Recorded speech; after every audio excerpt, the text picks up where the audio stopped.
Donc une nouvelle vidéo pour vous montrer en fait les pots qui résultent de la découpe des bouteilles de lait que j'ai conservées au fil des mois. Donc comme vous voyez, en fait j'en ai déjà quelques-uns que j'ai déjà préparés dans les caisses qui vont les accueillir en fait. Il va m'en manquer, en fait je me perçois qu'il va m'en manquer, j'en ai 4 de complètes et en fait je peux en mettre 12 sur mes étagères. En fait j'ai 3 plateaux par étagère et sur chaque plateau je peux mettre 2 casiers. Donc voilà, 3 plateaux x 2 étagères, ça fait 6 plateaux x 2, ça fait 12 casiers en fait que je pourrais positionner. Je vais continuer en fait à les conserver au fur et à mesure, en espérant que j'arriverai rapidement à compléter les 4 derniers casiers. En fait, il m'en reste 4 en fait. J'en ai déjà 4 dans le casier suivant, donc dans le 9e. J'ai mis de côté en fait les formats que j'avais collectés aussi, qui s'avèrent plus gros. En fait, je vous en parlais dans une des vidéos précédentes. Donc on voit en fait qu'on a des différences de taille, de diamètre, et donc en fait les 3 formats dont je dispose c'est ceux-là. Donc celui-ci c'est celui que je vais conserver. Je pourrais éventuellement utiliser ceux-là qui sont légèrement plus petits, mais bon, niveau taille c'est kiff, mais bon voilà, je préfère ce format-là, il est légèrement plus grand et avec un démarrage précoce des semis. Je pense que c'est préférable d'avoir une hauteur supplémentaire. On voit que celui-ci fait en fait la même hauteur. Je pensais qu'il était légèrement plus haut, mais au final non. Par contre, voilà, il est beaucoup plus profond. On peut mettre l'autre dedans et on voit qu'il y a un petit peu de surface en plus. Bon, c'est pas énorme, hein, mais le problème c'est que quand on essaye de les mettre, quand on essaye de les mettre dans le bac, en fait, ça va pas. On peut pas en mettre autant. Donc, là, on voit bien que ça bute là. Il n'y a pas assez de place pour en mettre 4. Donc bon, c'est pour ça que ceux-là, je vais pas les conserver. En fait, je vais vraiment les garder peut-être au cas où, mais bon, c'est pas vraiment le modèle que je vais conserver pour positionner les semis. Je vais vraiment garder ce modèle-là, qui est vraiment parfaitement adapté au bac de chez Ikea. Donc j'ai commencé, voilà, j'ai pris la décision d'utiliser un fer à souder pour faire des trous. En fait, pour une raison simple, je me rappelle plus que en fait j'ai cassé, enfin, j'ai endommagé, elle n'est pas cassée complètement, mais j'ai endommagé ma perceuse en faisant des travaux justement à l'automne dernier en fait, en créant mon dernier bac, en perçant des barres de métal pour renforcer mes bacs. J'ai endommagé le système de serrage en fait, ce qui fait que j'ai une visseuse perceuse sans fil en fait que je ne peux plus utiliser que comme visseuse parce que en fait j'avais un adaptateur qui me permet enfin, qui était inséré comme un forêt et qui me permet ensuite de mettre des éléments qui me permettent de visser n'importe quel type de vis. Et donc, et ben maintenant, en fait, le support en fait qui me permet de changer les petits éléments de vissage, en fait, il est coincé dans la perceuse. C'est impossible de l'ouvrir. Donc, enfin, je peux plus récupérer cet élément pour remplacer par un forêt. Donc, c'est pas grave. En fait, la visseuse, perceuse visseuse, elle fonctionne en visseuse. Donc, ça, demain, enfin maintenant, en fait, c'est une visseuse, des visseuses, c'est tout. Elle perd la fonction de perceuse. Donc, il faudra que je me rachète plus tard une perceuse sans fil digne de ce nom. Donc bon, voilà, elle a bien servi. Ça fait 7 ans, je crois que je l'ai, où je travaille et je la ménage pas vraiment. Donc comme elle fonctionne encore, je la jette pas. Mais bon, voilà, c'est vrai qu'il faudra que je réinvestisse dans une perceuse. Donc j'ai pas le choix, au final je suis obligé de... Enfin, j'ai pas prévu le budget pour investir tout de suite dans une perceuse, donc j'ai pas le choix, je prends l'option du fer à souder. Donc j'ai déjà fait des trous en fait, voilà, pour vous montrer. Donc l'avantage c'est que les trous sont pas trop gros, ils permettront à l'eau de passer, mais les billes ne s'échapperont pas. Donc j'en ai mis 2 par face en fait, ça fait 8. 4, 6, 8, ouais, c'est ça. Donc je viens de m'apercevoir en fait en utilisant le fer que ça, ben, enfin, fallait s'en douter, mais c'est du plastique, donc quand on fait fondre du plastique, ça pue. Donc ça fait beaucoup de fumée, l'odeur reste dans la maison, donc ben, en fait je vais m'habiller chaudement parce qu'il fait pas très chaud dehors, même s'il y a du soleil aujourd'hui, et je vais aller faire fondre le plastique dehors, faire mes trous dehors. En attendant sur la terrasse, parce que là c'est vraiment pas possible de faire ça à l'intérieur, j'en ai fait 8. Voilà, franchement on est enfumé comme des renards, comme dirait l'autre. Donc, et en plus ça a vraiment une très mauvaise odeur, donc le plastique fondu. Donc voilà, je vais vous laisser là en fait, et je vous reprendrai tout à l'heure éventuellement. Voilà, mais bon voilà le principe en fait, comme je vous l'ai expliqué. On prend le fer à souder, on enfonce la panne dedans en fait, et puis voilà, on obtient des trous.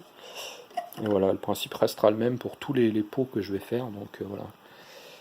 Donc ben, je vous invite à me suivre dans une autre vidéo en fait, que j'ai fait encore sur les semis, où j'ai filmé en fait de nuit l'éclairage LED.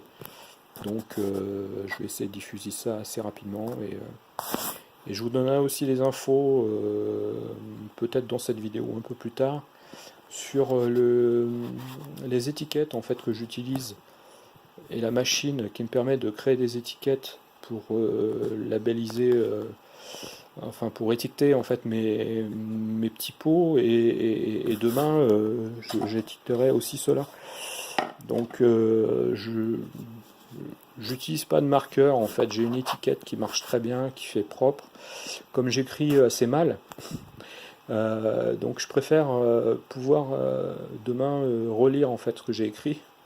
Donc c'est pour ça que je crée des étiquettes sur l'ordinateur avec un logiciel qui fournit avec la machine. C'est une petite étiqueteuse de marque Browser. En fait, cette étiqueteuse, pardon, ça fait je crois 7 ans que je l'ai. En fait, c'est super robuste en fait, Browser. En tout cas, cette étiqueteuse, vraiment, il n'y a rien à dire. Je l'ai payé 50 euros. J'en avais acheté une deuxième parce que je me suis dit au cas où la première tombe en panne, on ne sait jamais. Je pourrais la remplacer, j'aurais juste à débrancher l'autre et à brancher la nouvelle. Et ça repart. Mais en fait, eh ben, la nouvelle, en fait, ça fait 7 ans que je l'ai. Elle est dans son carton. Bien sûr, elle est plus garantie, mais elle est toute neuve. Et vraiment, c'est super pratique, c'est très rapide. Alors bien sûr, c'est des étiquettes propriétaires, donc il y a un mandrin en plastique qui soutient les étiquettes, la bobine d'étiquette.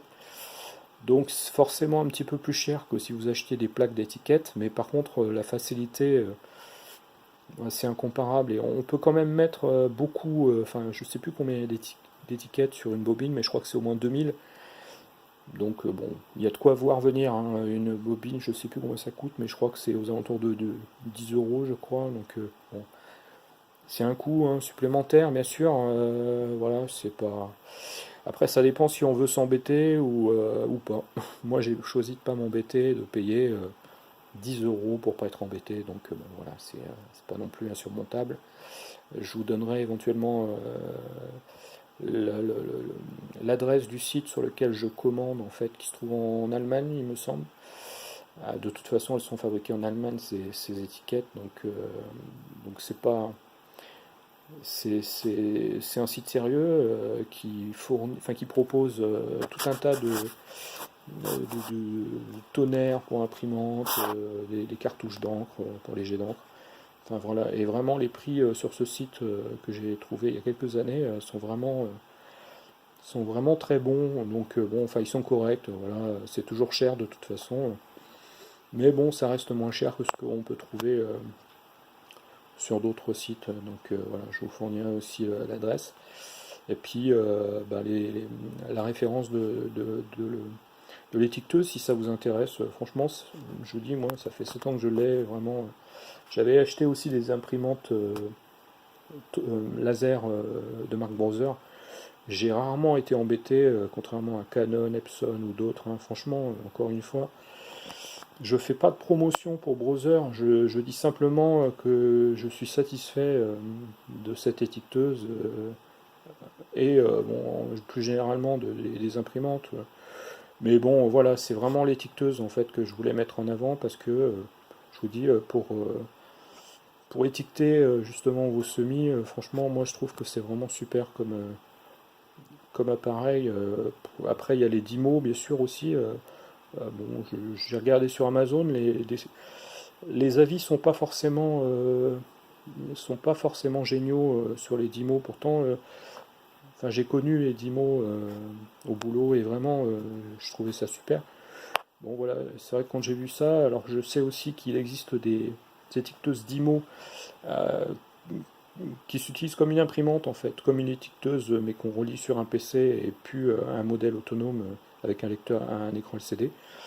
Donc éventuellement peut-être que j'investirai un jour là-dedans parce que ça, la Dymo permet de créer des étiquettes particulières, autocollantes en fait, très résistantes qui peuvent se coller sur une boîte aux lettres par exemple. Moi j'aurais bien aimé refaire ma boîte aux lettres entre autres. Mais bon, voilà, c'est vrai que ça, les étiquettes que fait la Brother, c'est pas possible. C'est vraiment du papier tout simple, autocollant, mais bon, voilà, c'est des petits étiquetages de base, rien de bien compliqué. Donc voilà. Donc ben, je vous en reparlerai plus longuement dans une prochaine vidéo. Voilà, et si vous avez été intéressé par cette nouvelle vidéo, voilà, n'hésitez pas, abonnez-vous, mettez un coup de pouce sur la vidéo, voilà, sur la page, sur d'autres vidéos, faites ce que vous voulez. Voilà, soutenez-moi, ça, c'est toujours sympa. À bientôt. Bon voilà, donc je vous montre quand même les derniers pots que je fais, juste pour voir quoi. C'est vraiment super simple à faire en fait, hein. J'ai une panne qui est quand même assez petite. Bon, une plus grosse ça aurait été aussi, hein. C'est vraiment l'histoire de laisser passer l'eau. Et donc voilà, je fais 8 trous, je passe au suivant, et ainsi de suite. Donc ça va assez vite, hein. J'ai dû mettre un quart d'heure, 20 minutes je pense pour en arriver là. Donc là j'ai fini, c'est vraiment le dernier bac sur les 8, un peu plus de 8 en fait. 8 et 4 je crois, ou 3. Vraiment c'est super basique, pas plus bête que ça, quoi. Vraiment ça va vite, hein. Par contre des fois il faut éviter de respirer parce que quand on a la fumée qui nous revient dessus, c'est horrible. Il faudrait mettre un masque même presque. Moi je suis un peu allergique. Je devrais mettre un masque, mais voilà, j'essaie de retenir ma respiration. Faire les trous assez vite pour abréger mes souffrances.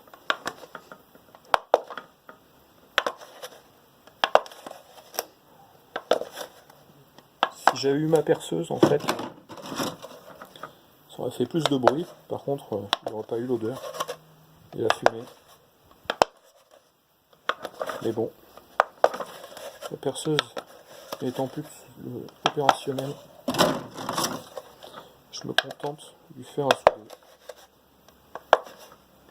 Ce qui marche très bien aussi, hein. Peut-être même plus, c'est peut-être même plus rapide. Je sais pas.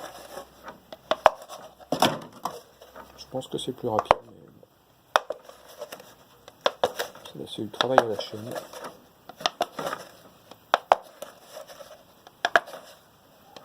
Voilà, c'est fini. C'était le dernier. Voilà. Donc ben voilà. Je vais rentrer tout ça.